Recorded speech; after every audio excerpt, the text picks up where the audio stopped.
El tema de hoy creo que muchos ya lo saben, es uso y manejo del oxígeno suplementario en recién nacidos prematuros. De eso vamos a charlar hoy. Me gusta empezar con esta imagen, que en realidad simboliza toda una teoría que ha desarrollado Ola Sokstad, quien hace más de 35 años que viene trabajando en uso de oxígeno y sus consecuencias en recién nacidos. Todos ustedes lo conocen, porque ha venido a Argentina, o lo han leído o escuchado. Y también este nuevo especialista, Satyan Laxminrushima, más joven, que también está contribuyendo, mejor dicho, mucho con nuestro entender de la fisiopatología de distintas enfermedades a través de sus gráficos que siempre son tan didácticos, ¿no? Sokstad habla de la enfermedad de radicales de oxígeno en neonatología, y lo que él postula es que la combinación de inmadurez propia del recién nacido, y más aún del prematuro, con factores de estrés oxidativo y factores inflamatorios, contribuyen a través de la generación de radicales libres de oxígeno a la fisiopatología de distintas enfermedades o distintas entidades del problemas de salud del recién nacido, como ustedes ven acá: leucomalacia, retinopatía, displasia, ductus, hipertensión pulmonar, enterocolitis e incluso mayor riesgo de mortalidad. Algunas de ellas favorecidos por una escasa oxigenación y otras de ellas al revés, favorecidos por un exceso de oxigenación, y ahí sí los radicales libres de oxígeno contribuyendo a su desarrollo. Como ustedes bien saben, la hipoxemia tiene múltiples causas, la hiperoxemia una sola: nosotros. Así que es importante entender que el uso de oxígeno debe ser juicioso, y en esto la neonatología tiene mucho recorrido y mucho aprendizaje a lo largo de los años. Vamos a hablar de dos escenarios de manejo y uso del oxígeno, si nos da el tiempo. Bueno, si se aburren, como les digo, va a estar colgada la charla. Sala de partos, o sea, lo que es recepción del recién nacido, prematuro en este caso, y el cuidado del recién nacido prematuro en terapia intensiva, y qué hacer con el manejo de oxígeno. No voy a hablar hoy de ventilación, eso lo dejamos para otro momento. Sala de parto, sala de recepción. Hace unos años leíamos este artículo de Max Bento, que nos llamaba a transformar la sala de partos en una terapia intensiva neonatal, ¿no?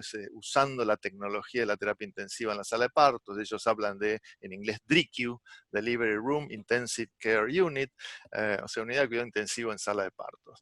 Y como un concepto nuevo, en realidad no era nuevo, en muchos lugares lo estaban incorporando, pero no era muy difundido. Y la verdad que es lógico plantearlo de esta manera, porque es el mismo paciente, aún en etapas aún más vulnerables, esos primeros minutos después del nacimiento, y ¿por qué le vamos a brindar un cuidado al que no someteríamos a estos pacientes una vez que están en la terapia? Es decir, la ventilación adecuada, con calentamiento y humidificación de gases, con oxígeno controlado, ¿sí? Cuidando la temperatura, cuidando, por supuesto, otros aspectos de los recién nacidos y de los recién nacidos prematuros, una enfermera, un enfermero que nos ayude, y un equipo realmente de trabajo que lo haga en forma coordinada. Así que la sala de recepción no debe ser un lugar donde hagamos las cosas rápido para llegar a la terapia lo antes posible, sino que debe ser el inicio del cuidado de estos pacientes con el mayor de los esmeros y con los cuidados de atención óptimos. No voy a hablar ahora de clampeo demorado, eso lo dejamos también para otro momento. Vamos a hablar de oxigenación. Entonces, luego del nacimiento, todos los recién nacidos aumentan gradualmente su saturación de oxígeno. En los prematuros sabemos que la curva está desplazada hacia la derecha. Esto lo ven acá, recién a los 6 minutos. En promedio se alcanza 90% de saturación en los prematuros menores de 32 semanas, como mostró la doctora Dawson y su grupo en Australia. Y este desvío hacia la derecha tiene una razón, un motivo. ¿Por qué demoran más en saturar más alto los recién nacidos prematuros que los recién nacidos de término? Bueno, Max Bento hizo un estudio muy simpático, digamos, 102 recién nacidos menores de 32 semanas que no necesitaron apoyo de oxígeno al nacer. Él lo que hizo fue apoyarlos con CPAP con aire ambiente. y mostró la curva de saturación de oxígeno, que es esta que ven acá en las columnas blancas, y la comparó con la curva de la doctora Dawson, que son las publicadas. Entonces, la curva del recién nacido con CPAP con aire, del recién nacido prematuro con CPAP con aire al nacer, es muy similar a la curva del recién nacido de término. O sea, esa desviación a la derecha desaparece.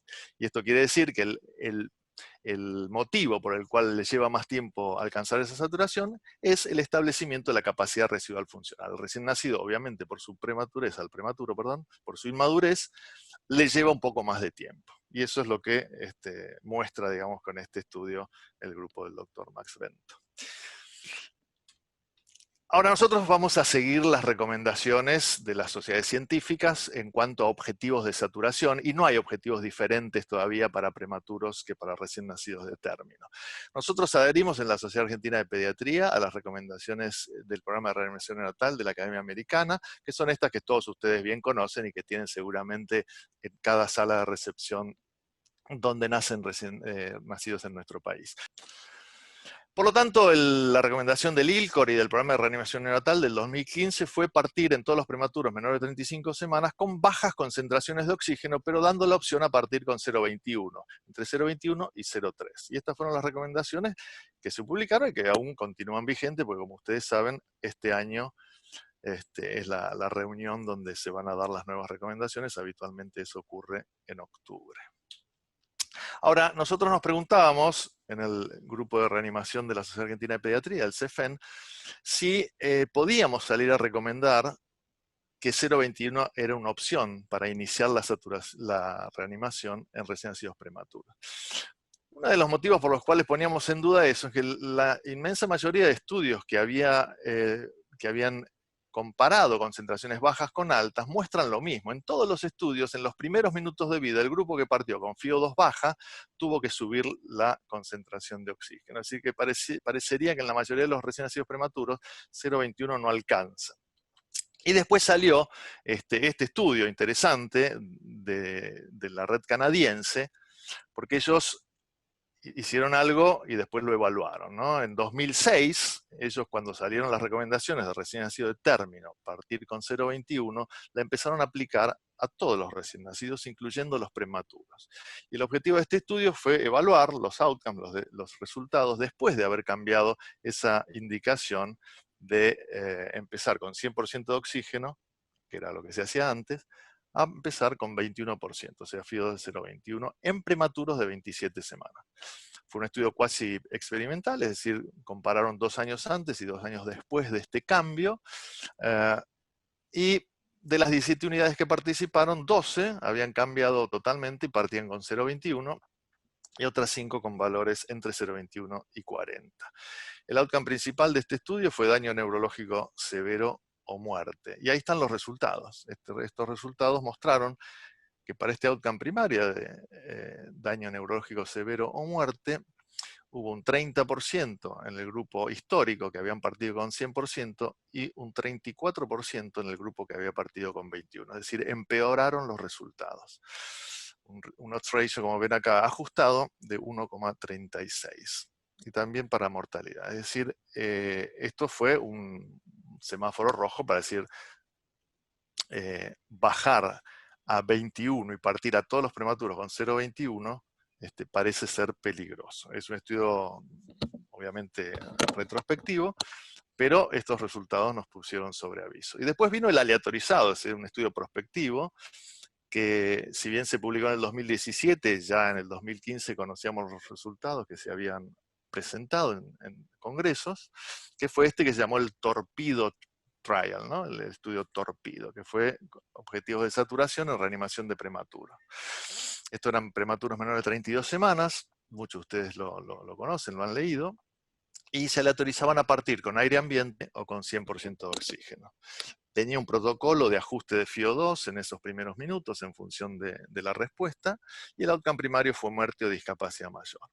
Si bien el plan original era reclutar más de casi 2.000 pacientes, con la idea de que se iba a disminuir ese outcome primario en un 6%, el estudio, después de 6 años de irse llevando adelante, tuvo que ser interrumpido solamente habiendo incluido 287 recién nacidos y un 35% prematuros extremos. Y fue interrumpido básicamente porque muchos de los neonatólogas que participaban no se sentían cómodos en aleatorizar y partir con 100% de oxígeno la reanimación de los recién nacidos prematuros. Los resultados publicados en Pediatrics son estos, subrayé. Fíjense que para esta variable, que fue días de soporte respiratorio, la tendencia era favorable por los que habían partido con 0,21. ¿Sí? O sea, 21 días contra 35 días fue significativo. Necesidad de cualquier tipo de cirugía también fue menor en el grupo que había partido con aire ambiente. O sea que estos resultados parciales, por supuesto, parecían sugerir que era mejor aire ambiente que 100% de oxígeno. Sin embargo, cuando fueron a mirar mortalidad, hubo un 10% en el grupo de aire ambiente y solamente 4% en el grupo de 100% de oxígeno. Esto para todos los recién nacidos. Y cuando analizaron en detalle, yo sé que esto es muy criticable porque son análisis de subgrupo en un estudio que ni siquiera tenía poder para el outcome principal. Pero bueno, estos son los resultados que también prendieron otra luz roja. La mortalidad en prematuros extremos fue 24% en los que habían partido con aire ambiente y 7% en los que habían partido con 100%. Es decir, hubo una significativa diferencia a favor de haber partido con concentraciones altas de oxígeno en cuanto al outcome duro de mortalidad. Lo que hacen los autores es interesante. Hicieron una regresión logística de aquellos factores que vieron ellos que se asociaron con muerte en este grupo de pacientes. Y acá está resaltado que estas dos variables fueron las que se asociaron exclusivamente en forma significativa. Uno que lo ven acá abajo, la edad gestacional, y eso es bastante esperable. A menor edad gestacional, mayor riesgo de mortalidad. Pero lo otro fue, y este hallazgo resultó ser importante, que si la saturación al 5.º minuto estaba por debajo de 80%, ese dato tenía una asociación significativa con mayor mortalidad.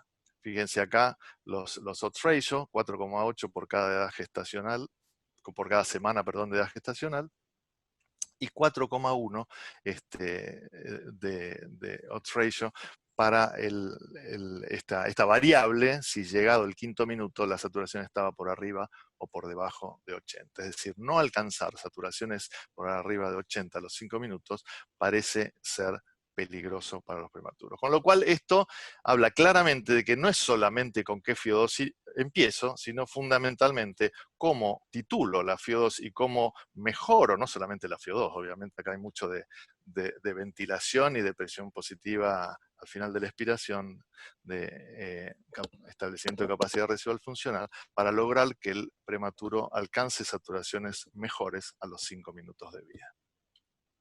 Este es el trabajo que publicaron del seguimiento a los 2 años del Torpedo Trial, y como ven en esta tabla, se mantiene para la mortalidad, para la variable muerte o discapacidad, esta variable de que si el paciente saturó por arriba de 80 a los 5 minutos, eso contribuye favorablemente a disminuir el riesgo de este outcome.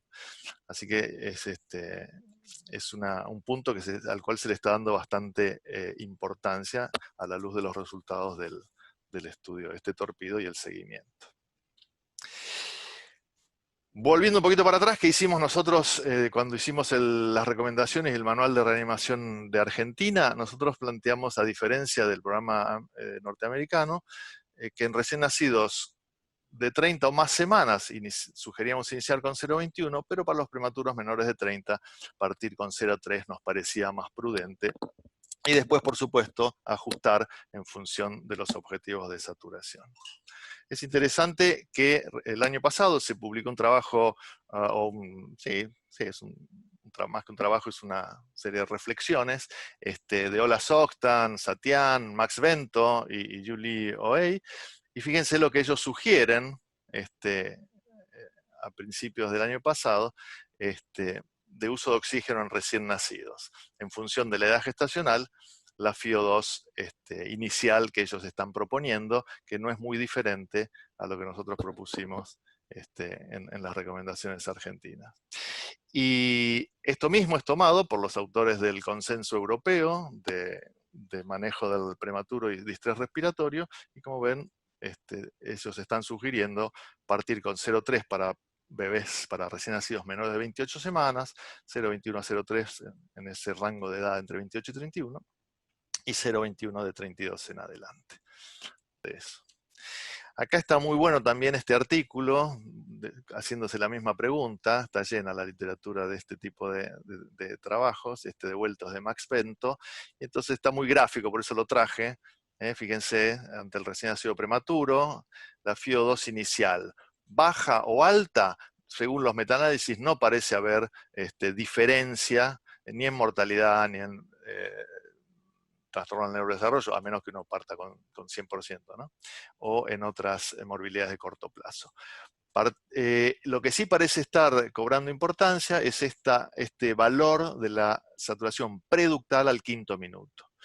Si es menor de 80, esto pareciera estar asociado con mayor riesgo de mortalidad, bradicardia y mayor riesgo de algunos otros problemas que no mencioné antes, como hemorragia intracraniana y problemas en el seguimiento. Y por supuesto hay numerosos baches de conocimiento, cómo titulamos, qué pasa con las dosis, entre comillas, intermedias, qué pasa con los prematuros no tan extremos, y qué va a pasar con las nuevas prácticas de reanimación, como por ejemplo la reanimación manteniendo el cordón sin ligar, ¿no? Que eso se está estudiando mucho en este momento.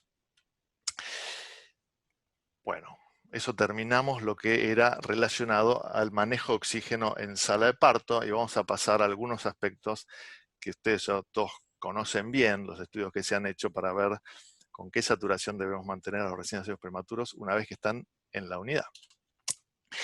Sí está este metaanálisis, y este metaanálisis, hay muchos metaanálisis de estos estudios que acabo de mencionar, pero este metaanálisis me parece importante porque es un metaanálisis prospectivo. Este es el NeoProm, es el primer metaanálisis prospectivo que yo conozco, es decir, desde el día cero que empezaron a reclutar pacientes sabían que iban a hacer un metaanálisis, con lo cual están todos los datos necesarios para llevarlo adelante. Fue publicado en el 2018 por la doctora Aski. Y los resumimos acá los resultados. Para el outcome primario, que era muerte o alguna alteración del neurodesarrollo, sordera, ceguera, trastornos en el Bailey, para el outcome primario no hubo diferencias significativas. Ahora, para componentes del outcome primario, y el primero que tomamos acá es muerte, vemos que persiste esa diferencia que habían encontrado el support y el boost. Es decir, un aumento de la mortalidad en el grupo que tenía objetivo de saturación más baja. Y para los outcomes secundarios, nos vamos a centrar acá abajo, el primero es mortalidad. Retinopatía del prematuro se benefician con saturaciones más bajas. Displasia broncopulmonar se benefician con saturaciones más bajas, o sea, menos riesgo, mejor dicho. En cambio, esterocolitis necrotizante aumenta el riesgo, con lo cual nos encontramos con este problemón. Tener objetivos más altos aumenta ciertos riesgos, pero tener objetivos más bajos aumenta otros riesgos. Y como uno de los riesgos es la mortalidad le gana a las otras variables. Este lo vamos a pasar, pero es un artículo interesante que lo mencioné al principio para que lo lean si lo pueden recuperar. Y que habla un poco de toda esta historia y de cuál es el objetivo óptimo de saturación y cuáles son los problemas con la saturación baja, más enterocolitis, más mortalidad, y cuáles son los problemas con saturación más alta, más retinopatía, más displasia. Nuestras recomendaciones, que están muy bien llevadas adelante por el grupo RO, por el Ministerio de Salud, se mantienen en estos valores que todos ustedes conocen, 89 a 94,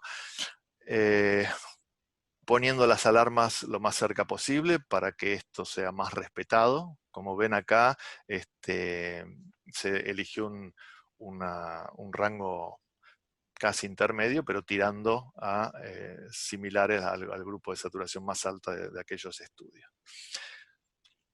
Es interesante hacer un análisis de por qué se murieron o cuándo se murieron los recién nacidos que murieron mayormente en el grupo de saturación más baja.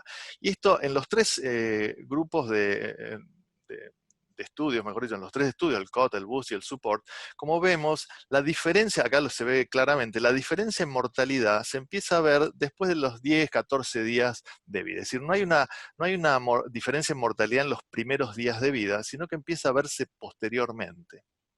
Y esto llamó un poco la atención y es consistente en los tres estudios. Se empezaron a hacer una serie de hipótesis, se volvió a mirar de qué se habían muerto los bebés. No hay diferencias en las causas de mortalidad. No es que tuvieron más mortalidad por enterocolitis, uno podría pensar eso. Pero bueno, una de las especulaciones que más avanzó es esta, que, por ejemplo, acá el grupo de Richard Martin empezó a encontrar asociación entre estos episodios de hipoxemia intermitente. ¿Vieron esos episodios donde el paciente no necesariamente apnea, sino que tiene episodios breves de hipoxemia, donde cae la saturación por debajo de 80 durante varios segundos, cae muchas veces también la frecuencia cardíaca, y lo que ellos vieron es que había cierta asociación entre el número de episodios de hipoxemia intermitente y el grupo al cual habían sido aleatorizados estos pacientes. Y justamente después del día 20, el grupo que estaba con objetivo de saturación más alto tuvo mucho menos episodios de desaturación, de hipoxemia intermitente, perdón, que el grupo de saturación con objetivos más bajos de saturación. Ahora, estos episodios de hipoxemia intermitente se habían ya asociado a mayor retinopatía, se habían asociado también en algún trabajo a mayor riesgo de displasia broncopulmonar, y ahora lo que se empieza a plantear es si esto no podría también estar asociado al mayor riesgo de mortalidad.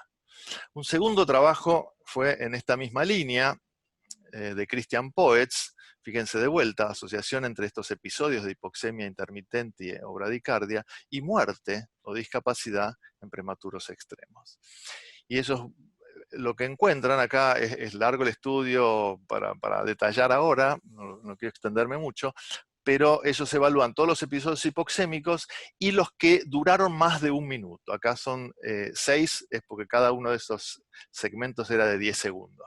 Y entonces, para el outcome muerte o discapacidad, fíjense que si tuvo episodios de más de un minuto, el odds ratio para ese outcome es significativo, o sea, aumenta. El tener episodios de desaturación o de hipoxemia intermitente prolongados aumenta el riesgo de muerte o discapacidad.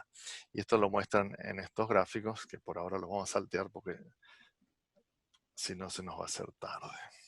Y hay un comentario editorial muy jugoso de Lex Doyle. Entonces, este es un estudio, no es un estudio, es una serie de comentarios muy interesantes, donde hay muchos latinoamericanos como autores. La tenemos a nuestra querida Ana Quiroga por acá. Y está muy bueno para reflexionar sobre los objetivos de saturación y la monitorización en prematuros, ¿no? ¿Podemos evitar la hipoxia y la hiperoxia? Bueno, en la práctica, dicen ellos, la adherencia a los objetivos de saturación varían entre las unidades y entre los turnos debido a los objetivos elegidos, a diferencias en educación, a diferencias en el compromiso, a la carga laboral, tipos de monitores utilizados. Esto es muy importante. Bueno, Augusto, que es el primer autor de este trabajo, siempre hace hincapié, ¿no? en conocer los equipos con que contamos, conocer cómo trabajan, cómo los seteamos, qué nos está diciendo cada uno de los monitores que usamos. Y aparte de esto de que hay una cultura de hacer más énfasis en la hipoxemia que en la hiperoxemia. La importancia, subrayan los autores, del trabajo en equipo y de involucrar a los padres en el cuidado de los pacientes como algo realmente importante que nos ayuda a lograr mejores cuidados y mejores resultados. ANSIN de Canadá, fíjense de vuelta, ¿no? Un objetivo esquivo, digamos. ¿Por qué la pregunta sobre los objetivos óptimos ha sido tan difícil de responder? Y nos dicen ellos. Steven Miller es otro neurólogo neonatal muy prestigioso. Quizás no haya un objetivo óptimo universal. Primera cuestión interesante. Esto de un talle único para todos, sí, nos resulta cómodo, pero no sabemos si es lo correcto. Algunos recién nacidos pueden ser más vulnerables al daño oxidativo y otros a la hipoxia. Estas vulnerabilidades pueden afectar de manera diferente a los órganos terminales. Como vimos, algunos órganos sufren más de saturaciones bajas, otros de saturaciones altas. Ojo, cerebro, pulmones, intestino. Y eso puede variar además en el tiempo de acuerdo a la maduración tisular. Y además existen variaciones en la susceptibilidad genética a condiciones asociadas con la exposición a oxígeno, como displasia broncopulmonar, donde se están haciendo muchos estudios en relación a esto, ¿no?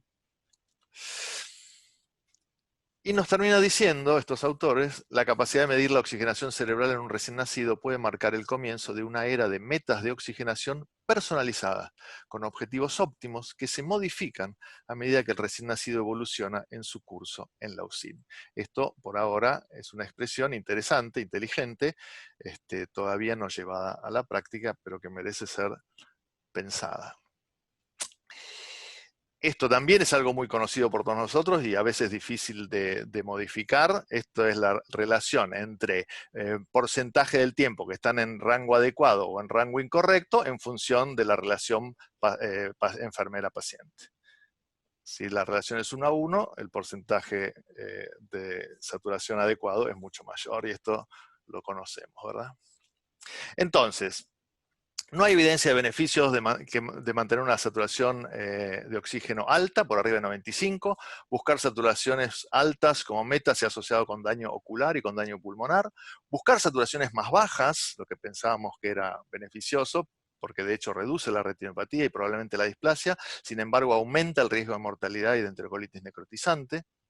Y lo que decíamos hace un rato, la hipoxemia intermitente, los eventos de hipoxemia intermitente pueden tener graves consecuencias y peor aún cuando se combina con hiperoxemia. Esto no lo detallamos, pero cuando hay fluctuaciones de oxigenación, lo mismo que las fluctuaciones de CO2, esto es más peligroso para los tejidos en desarrollo, fundamentalmente el cerebro. Podemos mejorar la oxigenación. Los recién nacidos que reciben oxígeno deben ser monitorizados con saturación. Esto es una obviedad. En prematuros mantener la saturación objetivo es difícil, y es difícil por muchos motivos. En parte por su inestabilidad, en parte por los recursos limitados, fundamentalmente personal, y a veces de equipamiento. El riesgo de hipoxia, hay riesgo de hipoxia y de hiperoxia, por lo tanto de daño. Es importante recordar que el oxígeno no es un sustituto para la ventilación y la capacidad residual funcional adecuadas. ¿Por qué ir a cambiar el oxígeno como primera respuesta? Primero, evaluando al paciente qué es lo que le está pasando y si no es un problema de que ha tenido, por ejemplo, un fenómeno de reclutamiento pulmonar. Generar conciencia de los riesgos de la terapia con oxígeno y de los beneficios del control de los niveles de saturación de oxígeno. Aumentar la relación enfermero-paciente. Además de establecer objetivos de saturación, hay que definir recomendaciones para los ajustes de FIO2. Esto lo escribimos en el libro del doctor Larguía, justamente con la doctora Laura Konikov. Muchísimas gracias por su atención y muchísimas gracias a todos.